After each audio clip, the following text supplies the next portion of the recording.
आंथ' दा बुंनो गोसो जानाया बेनो जोंहा नैबे नांदलबारि गामिया एसे खस्थ' जानानै दङ नालाय बे खस्थ' हिसाबै लासै लासै जेनेबा जोङो बे स्लुइस गेट दैखौ जोङो ब्रिजखौनो लुगैयो माने बेयाव ब्रिज जायोबा जोंनि गामिल' उपकार जाया माने ओरैहाय नांदलबारिखौ लानानै ओरै महनपुर देवस्रि बेयाव सान्तिपुर हाथाय जानो फैयो ओमफ्राय नैबे मिलागुरि दखान बेखौ जानो फैयो ओमफ्राय ओरै दाउखा बाहा खमाबारिनिबो दखान जानो फैयो हरैथ' दखाननि सुबिदा गैया नालाय बे हिसाबैनो बे लामाजों फैयो आरोखि ओमफ्राय हाथाय दिनावथ' आमथिखानिफ्राय लानानै फैयो खैला मैला आमथिखानिफ्राय लानानै बे लामाजोंहाय फैयो आरोखि ओमफ्राय दा बे लामाया जुदि ब्रिज जायोबा ओरैहाय बिमायाव मोनसे दङ बिमायाथ' जेनेबा जोङो एसे फोसाबनानैबाबो बेखौ गारि फिसा फिसौखौ जों खारहोनो हायो जेनेबा मेन खार'ना जोंहा नैबेल' एसे ब्रिज जायोब्ला जों सुबिदा जायो आरोखि दा जोङो खावलायो जों फेरेंगा सारखौ जेनेबा बिथाङा इलेक्सनाव फैखादोंमोन जोंनि गामियाव भट लानो थाखाय भटआबो मोनदों मोनाखै नङा मोजां मोनखादों जों लागोनिफ्राय दा बिथाङा बुंदों जों आंखौहाय एसे 3 बोसोरसोल' समाय हो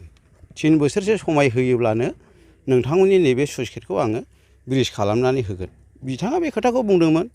नाथाय दिनै गमामायैनो बिथाङा देरहादोंबो देरहानायालाय नाथाय देरहाखांनायनि उनाव दिनैसिमबो जोंनि गामियाव मोखांखौनो होफैयाखै आरोखि बिथाङा जों दुखु नाङो बेफोरबायदिखौ दुखु नाङो माने भट समावल' फैयोबा जायाना भट देरहाखांनायनि उनावबो जोंनि गामिनि रायजो राजाफोरखौ मा रोखोम रायजो जानानै दं बिथांमोना एसे नायखावफैयोबा मोजां जायो देग्लाय जोंनि गामियाव गैयाब्लाबो 10 जनसोआ मेट्रिक होदोंमोन पास जाजोबदों आरो गथ'फ्रा सोरबा फार्स्ट डिभिसन सेकेन्ड डिभिसन जादों ओमफ्राय आंनाबो फिसाजोआ दासान्दि थुक्राझार हाई सेकेन्डारि कलेज फरायो बे लामाजों स्कुटि गंसे दङ खयबार गोग्लैयो नैबेहायनो गारिया सेस जाबाय देग्लायसो बायदोंमोन गोदानमोन गारियानो एकदमबारे सेस जाजोब्बाय आरोखि आगुनि सरखाराव दा बे बेफोरबायदि दालांखौ बानायनाय नुदोंमोन ओमफ्राय दा आवगायावनो बे दालाङा कमप्लिट जायाखैमोन ना एसे उनाव नोंथांमोना दस्राफोरखौ माबा हमदोंमोन दालाङा हमनायाथ' जोङो रावखौबो हमाखै जोङो नैबे इरिगेसन गोदान बानायनो होननाया बे खाम्फानि आमोलावनोमोन दा बिथाङा जेननानै थांबाय ओमफ्राय सेंसनाबो जाजोबाखै होनदोंमोन बेसेबां जाखो बे आद्रा जानानै 5 बोसोर जाबाय 18निफ्रायनो बियो गुबै जेंनाया मा थांलाय फैलाय बाजार खालामनाय आरो गारि मटर सालायनाय माबायदि खस्थ' बहुत खस्थ' बेहायथ' बहुत गारियानो गोग्लैयो बहुत गारि गोग्लैयो बेयाव बहुत गारियानो गाज्रि जाबाय आरोखि बेयाव गोग्लैनाया जों बहुत नुयो लोमजानाय साजानाय एम्बुलेन्सफोर हाबोना हाबा एम्बुलेन्सआ खुनुरुखुम हाबो ओरै देवस्रिजों फैनांगौ गिदिंथारनांगौ फाग मोनसे ओमफ्राय फाग मोनसे गिदिंनानै फैगौमानि ओरैनो एम्बुलेन्सखौ नोङो कन्टेक्ट लादो कन्टेक्ट लाखांनायनि उनाव गैयाब्लाबो 1 घन्टा 1.5 घन्टानि उनावसो नोंनि न'आव फैगोन आरोखि एखमबा 2 घन्टा 3 घन्टाबो जागोन रुगियाथ' एफा गोबावबो नेनो हायाना समाव इमारजेन्सि जायोना बेफोर लामाया जुदि ब्रिज जायोबा सर्टकाट फैनो हायो आरोखि जेनेबा सान्तिपुराव दं थुक्राझार दं ओरैहाय एकदम काजलगावनिसो बांसिन फैयो जोंनियाव दा दानि सोलिफु सरखारनिसिम नोंथाङा माबायदि खावलायनो सानो रायजोफोर हिसाबै सोलिनाय सरखारनि सायावथ' जोङो मा बुंबावनो दा बिथाङाथ' बेखौ मावथारनांगौमोन सिगाङावथ' खाम्फाया एसे हरा नङा हरदोंमोन 30,000 35,000 बेबायदि हरदोंमोन आरो रायजोनो अनसुंथाइखौ ओमफ्राय दाथ' बेथ' माथो 6,000 7,000ल' जासियो आरोखि बिदिखौलाय जोंलाय रायजो जानानै बोरै लासिं सिं नाजावनो नङा होमबा बुहुद लासिं सिं जायो आरोखि गैयाबाबो बे दालाङाव 1200 दाल औवा गाहाम बायनांगौब्ला 1200-1300 औवा बायनांगौब्ला गैयाब्लाबो 60,000 70,000नि प्रसन जायो औवा खिनियावनो आरोखि ओमफ्राय दा गुना बायबावदो रायजोआ खस्थ' खालामबावदो दानि जुगाव बेसेबां खस्थ' सानसे मावनांगौ सानथाम गाहाम बेयाव थानांगौ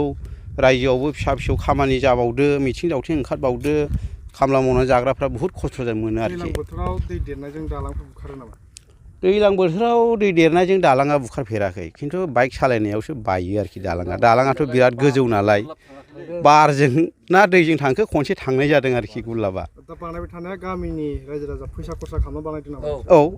जों रायजोनि फैसाखौनो ओरै कालेक्सन खालामलायलाबायनानै माने जों बेजोंनो बोसोरै मेनेज खालामो आरोखि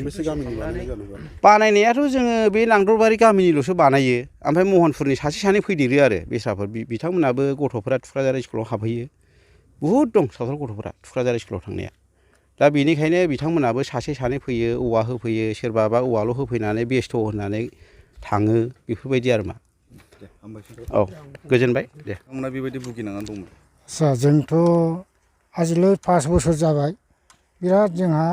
दिगदार सोलिनानै दं आरोखि मानो होनबा गुन फाथाबारि दाउखाबाहा आरो महनपुर नांगरबारि स्टुडेन्टफोर थांलाय फैलाय जायो बेजों दैयाथ' देरगासिनो दं दा देरनोसै दा बेनि थाखायनो जोङो जाहाथे माने सरकारा एसे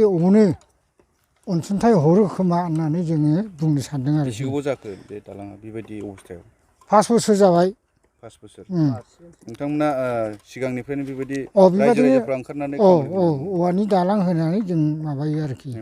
मोनबेसे गामि बेवहाय जोङो बेवहाय नांदरबारि महनपुर आरो ओरै बे खमाबारि फाथाबारि दाउखाबाहा बे फैजोबो आरोखि ओरैहाय स्टुडेन्टफोरनि थाखाय स्टुडेन्ट बिराद खस्थ' भुगिनानै दङ जोङो बेजों आरो जोंहाबो बेजों बारलाङाबानो उफाय गैया हाथाय बाजार दखान थांनांगौ जाहैयो दैया देरबाथाय एखे दिगदार बे हिसाबैनो जोङो बे दालांखौ एखेबारेनो खस्थ' भाबैबाबो जोङो मावो आरो लोमजानाय साजानाय बेजोंनो गोथै बादि बाननासो लांनांगौ गारि थाङा मा थाङा बेबायदि अबस्थायाव दङ दा मा खावलायगोन सरकारखौ दा सरकारखौ जुदि अनोब्ला अनसुंथाइ हरोब्ला एसे एनै थ' 50-60 हाजारसो हरोब्ला मोजां जागौ आरोखि बे दालांखौ बानायनो थाखाय बे दालांखौ बानायनो थाखाय दा ओरैनो थांनाय बै आगुनि सरकारफ्रा माबायदि नोजोर होदों आगोलनि सरकारा एसे हरदोंमोन खाम्फा सारा दानियाथ' माथो जेबो नायफिनाबो मिथियाबो खबर थांबाय थांनाया बुंहैबाय जेबो माबा गैया आरोखि बे फेरेंगा सारनाव बुंहैयो मा होनदों बेलाय दाथ' जेबो खबरखौनो लाया बियो दा बेबायदि जानानै दं बोसोरनै ना बोसोरथाम जाबाय खाम्फा सारा हरबाय थानाया दा सरकारा बिसोरो बायनाय हिसाबै जों बिनाव थांनाय जायाखिसै दा नैबे गोदान सरकारनाव थांग्राफोर थांदों दा आंथ' थाङाखै दा बिसोरनि सिगाङाव मा बुंहरदों आं बेखौ मिथिया आरोखि